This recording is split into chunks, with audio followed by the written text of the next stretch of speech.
Welcome YouTube, this OG Weasel Urban Conversation. I got a special guest, Big Tez, and it's part 2 of the stories. Where we leave off at, Big Tez, you were saying something about Conrad and the Mexicans and where you was at in Long Pop. Yes, Conrad, he was talking to the Emmy. We all met up. He was talking to the Emmy, and he told the Emmy was talking crazy, like, blacks better not put their hands on no Mexicans, blah, blah, blah. And OG Conrad from Washington, D.C. told the Mexican, we'll kill every last one of you motherfuckers, if it goes down, starting with you. So, with that being said, a lot of the Emmy bagged down. They basically bagged off. And what we did was we still on guard after all the incidents went down. But one of the LA guys came to me and told me they're not used to that. They're used to being in control of the majority and running things, because in their state joint, they will do raids on the blacks, the Serranos do raids on the blacks in the joint, and they basically run the joint. But you also have the Norteños, which is Northern Mexicans, which is cool with blacks, and the Serranos is their enemies, so a lot of blacks vibe with them, and they was cool. So it just ain't, you gotta know who your Mexicans in, because they all ain't the same. Right. So you would say the Norteños was more receptive to dealing with the blacks than the Serranos was. They were. And Serranos is presence. They won't bunk up with no blacks. Right. They won't do nothing. But I will say this. A lot of Southerners, Serranos mean Southerners. Right. Southern California. That's what it means, Southerner. And a lot of them will, when they come to prison, they will click up. But a lot of them, I was real cool when they told me, man, I ain't really with this shit. I just got with this when I was in prison. Because I'm in prison. So I gotta fall in. Yeah. When you was talking about the Serranos, right? That struck a story in me, man. I think I was in Gilmer, West Virginia, and one of the Serranos was grouped up, and me and him was real close. And it was a couple of real close. We had Negro and we had Sergio. You know what I'm saying? Me and these two Serranos was close, kind of closer than the average blacks, because I had a way with people, man. No matter what gang or nationality or whatever race you was with, even the ABs, we still had a common respect for each other. But like Negro, I used to do certain shit like the Serranos. You couldn't eat with these motherfuckers. They wouldn't cook with you. You can't eat with them. Can't none of that. With them. But I would go in Negro room when I was in West Virginia. I would go in Negro room when I was in West Virginia, and I would put on his shoes, fuck with him, take my shoes off and put his shoes on, and shit like that would be like, man, you sharing shit with the blacks, and he'd be like, man, you trying to get me beat up. You know what I'm saying? He used to be like that all the time. You know what I'm saying? He used to be like, man, you gonna get me beat up and shit like that. So I would be like, nah, I ain't gonna get you beat up. And sometimes, like when he got popcorn, we go back in the chemical room. I stick my hand in his popcorn, eat his popcorn, because they can't share food with you, none of that. No, none of that. Like, man, you trying to get me beat up, man. I'm just trying to get back home. I ain't trying to have no smoke. But he was a cold soldier, though. And like Sergio, man, Serrano out the West Coast, man, from Cali. Me and him used to sneak off and go smoke weed together. You know what I'm saying? So, shout out to them Serranos, man, because, I had a little, cool little run with them. Getting back into the story with you, Conrad had told the Mexicans that he would kill each and every last one of them, right? We'll kill each one of them, starting with him. Okay. And before one of the segments, we were doing a little behind the scenes conversation, man. You was telling me about some of the greats that haven't even made it home yet, that we rubbed elbows with. And like I said, man, I got a phone call today. I got an interesting interview coming up, but you was the most interesting interview, and I wanted to start off with an interview with a guy of your caliber for doing 27, 28 years in the feds and being around the world in the federal system, man. And it's been a pleasure. It's a pleasure for me to have you as my mentor and one of the leaders that founded the Midwest Coalition, that kind of cemented us a sense of security coming into the federal system, man. So I take my hat off to you, you know what I'm saying? And with that being said, man, like when Conrad told the Mexicans that he had killed each and every last one of them, what was the result of that when he told them that? The result of that, knowing me, being a street individual, and knowing how things is in prison, working prison, a lot of people will bag off and come back and sneak. Right. We was on guard. None of that ever happened. It just died down. And that's what happened.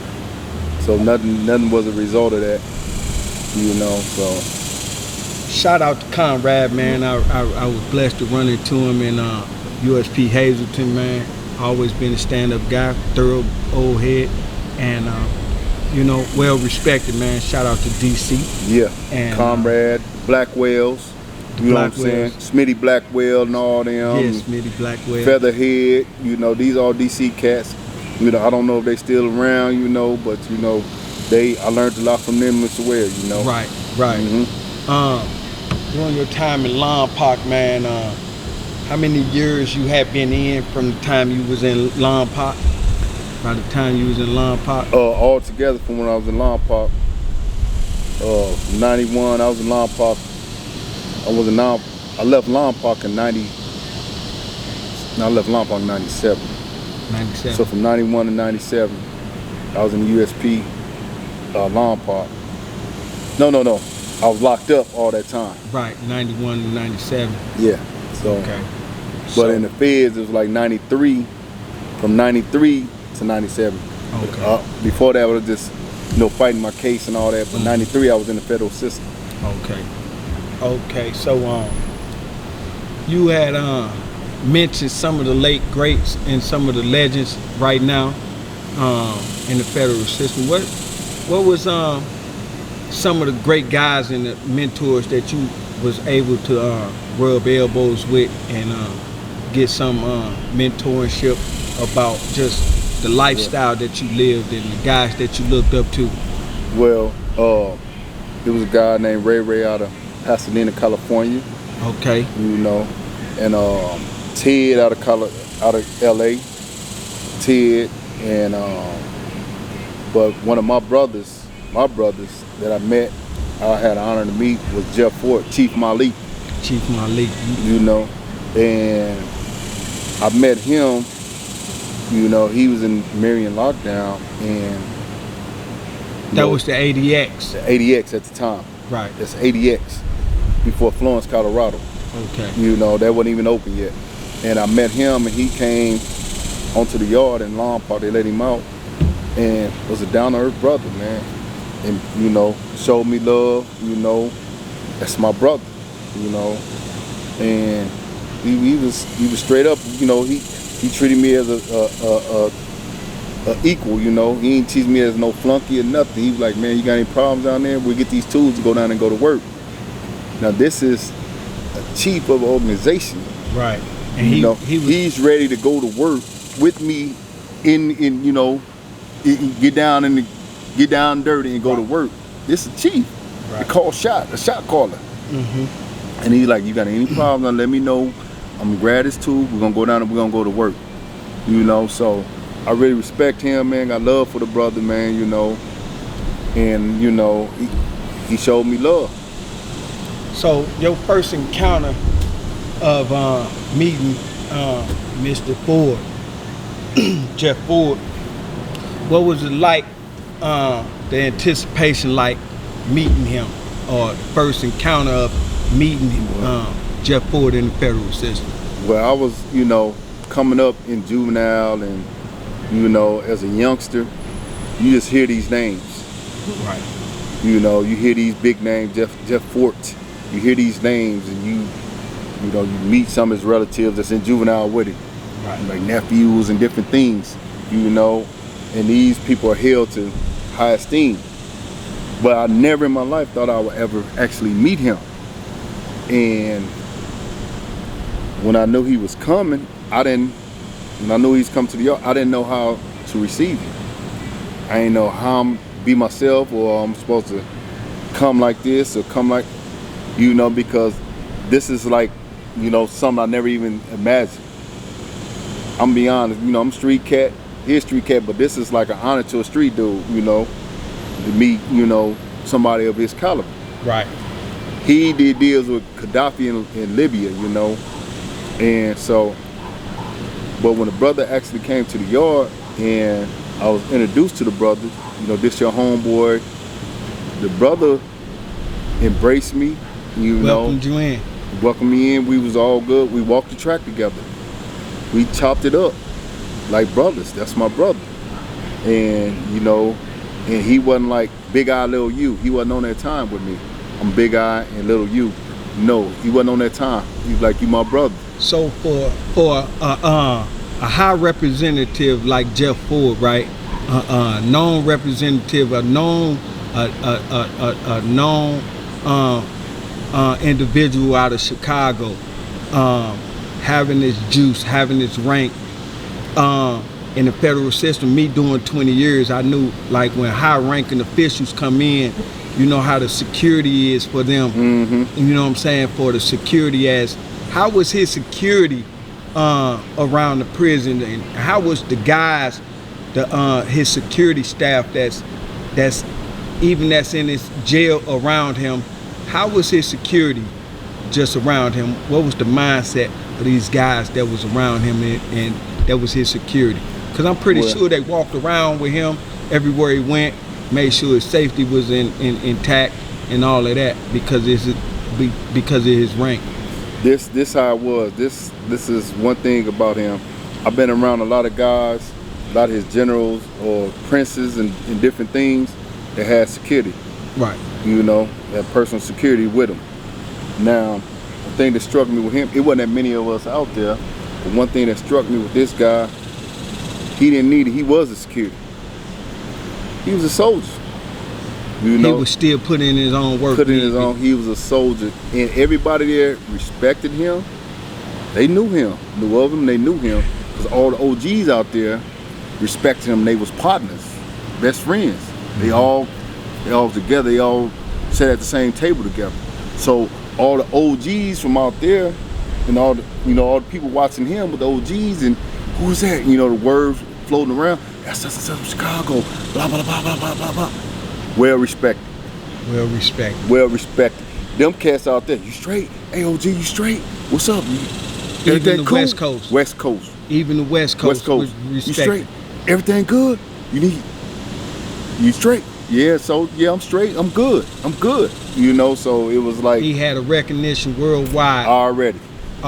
So it wasn't like all this generals and like the princes, how they remember I told you he was totally different from everybody else. What I expected him to be, he was totally different. He was straight down to earth. I've been around some of the generals like Big Eye, Little U type time, but nothing like that.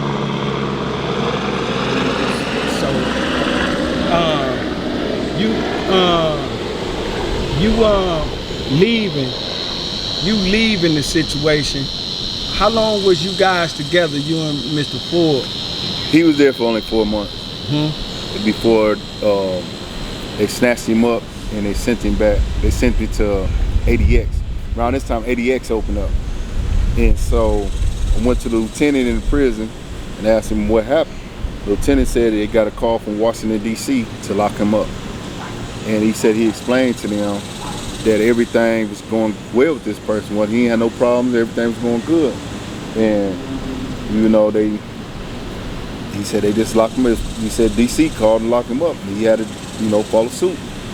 Being a political prisoner, man, you get them calls from them guys like that Jeff Ford had to go through, man. When you dealing with political prisoners, man, it's up to the Democrats and the Republicans, man. That's right. You know what I'm saying? This beyond the judge. This beyond the justice scale. You know what I'm saying? So when they put that label on you, man, it's kind of hard to tip the scales of justice, man, for those guys. And when they how did you feel when they snatched them off the yard? Did it feel like a piece of the puzzle being?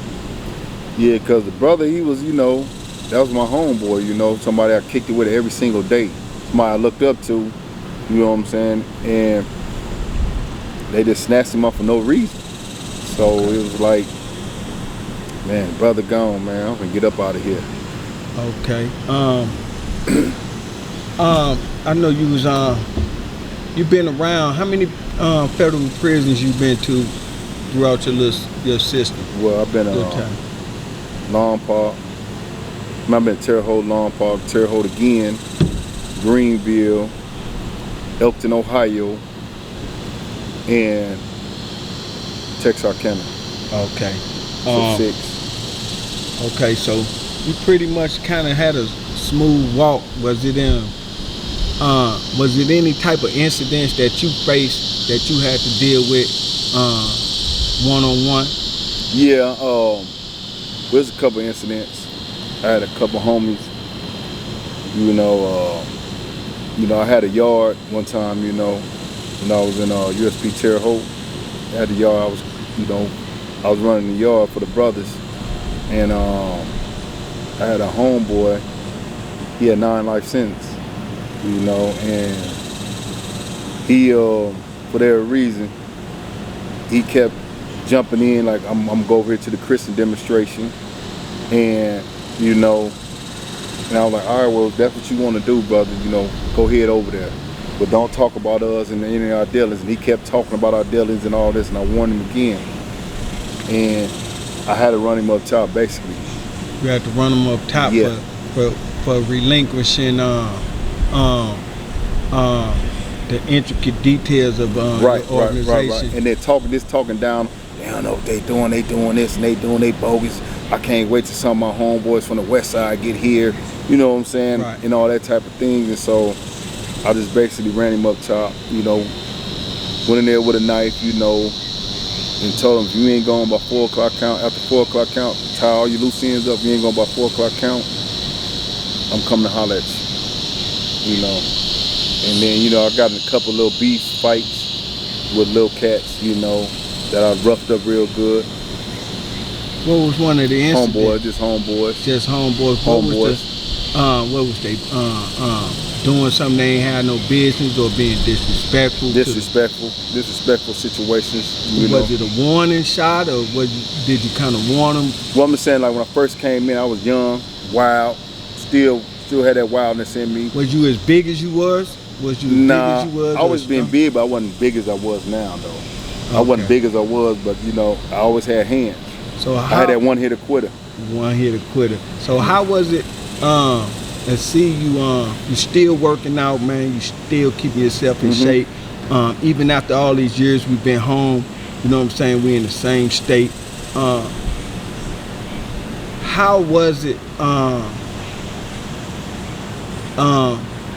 meeting different guys in the system that didn't even know the ropes of being in prison? How would because you gave me a form of leadership, man, a form of a security blanket, man, and I knew in my heart that everything that you told me it was gonna be right, it was gonna be righteous, and you know what I'm saying, everything that you gave me everything I done or do it like this, and all the questions that I came, even when I came encountered with you in Greenville. This was in like, I think I came to Greenville in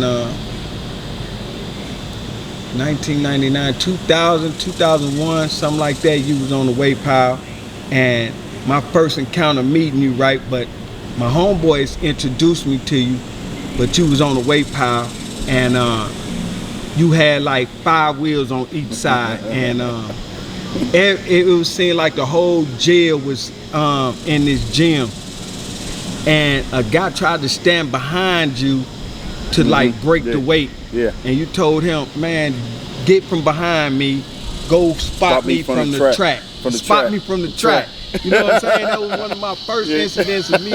And I was like, how in the world he finna lift all this weight with no help, none of this? And man, he repped it, man. So that was my first encounter meeting the big homie, man. And they introduced me to him, man. He said, just stay out of trouble, man, and just follow the ropes, man. And if you need something, come holler at me, man. I think you gave me some stamps too. You know what I'm saying? So, you know what I'm saying? It was well appreciated, man. And I felt a real security blanket, man. Having some good quality guys around me, man, and knowing that I was in safe hands, knowing that I had aid and assistance on any type of dilemma that I was going through or was gonna face in my time. But you know, like I said, I ain't lasted in Greenville too long, so they got rid of me. Back to Lompoc, man, when they snatched Jeff Ford up, right? Where was you at? I was in my unit. I didn't know about it till the next day. When you found out about it, did you? Because he was on the west end, I'm on the east end. So when you heard about it, did you go directly to the warden? Like, what's going on with him? No, I went did to you wait a couple days? It was a lieutenant that was real cool. And I went to the lieutenant after I talked to him. He was like, yeah, come on in. And it was me and you had Ray, escort with you. Me, Ray, you know, me and Ray went in there. Right. And I think it was Ray at the time. We went in there and he just broke it down to us, told us what it was. Right. And going into the lieutenant office, man, a lot of guys don't know, man. You don't go by yourself. Yeah, you don't go by yourself. You know what I'm saying? So one time I was coming out, I was at the lieutenant office, man, and I had to go to the lieutenant office, and I was in Beaumont at this time, and I got an incident report for something had happened, and I think the lieutenant was trying to explain something to me and this and that, and it was a Mexican walking past. So I had told the Mexican, I put the lieutenant on hold, and I said, excuse me, Lieutenant, no disrespect, but I don't want you to say nothing to me right now. Hey, and I asked this random dude to just walk up to me and just listen, stand here and listen. Right, so you won't know ain't no bullshit. So while you talking to me, so guys in the federal system don't, you know what I'm saying? These are the structures and the rules that we had to abide by, you know what I'm saying? Not talking to the police by yourself, you know what I'm saying? And not being under the scapegoat of just going to lieutenant office solo, because it's repercussions behind that. You know what I'm saying? What was I know you've seen a lot, you know what I'm saying, in your time, quite more than me as well, because you got more years than me, and you know what I'm saying, a little older than me as well. But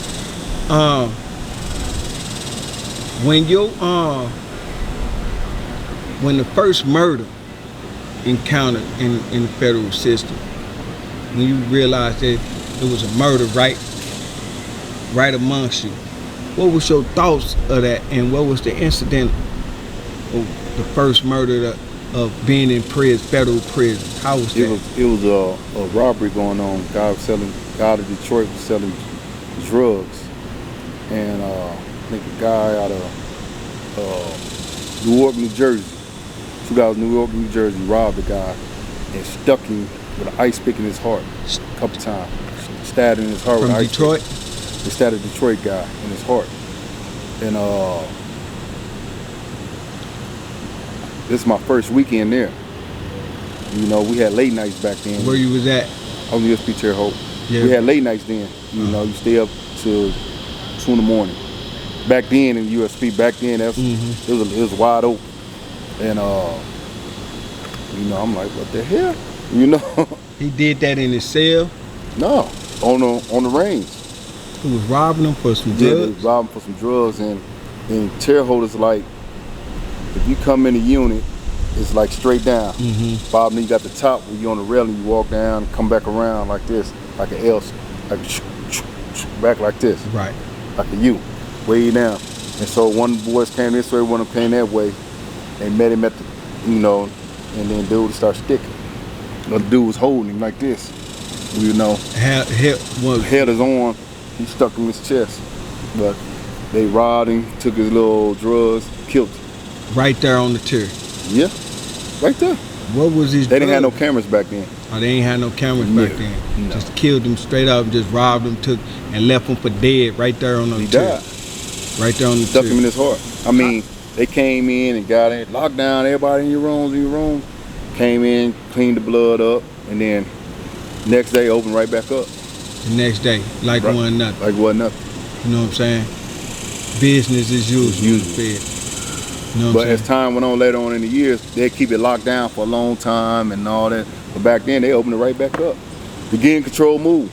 Again, control move. So yeah. That was just some of the just to let you know that the lives didn't matter. Didn't matter. You know what I'm saying? No. Lives didn't matter, man, in the feds at this particular time, man, because you know what I'm saying, it wasn't no holds barred, man. It was just like defend or get conquered. Kill or be killed. Kill or be killed. You know, what was one of the what jail would you say you was at that was one of the most heinous? Terre Haute. Heinous crime. That was one of the most heinous incident.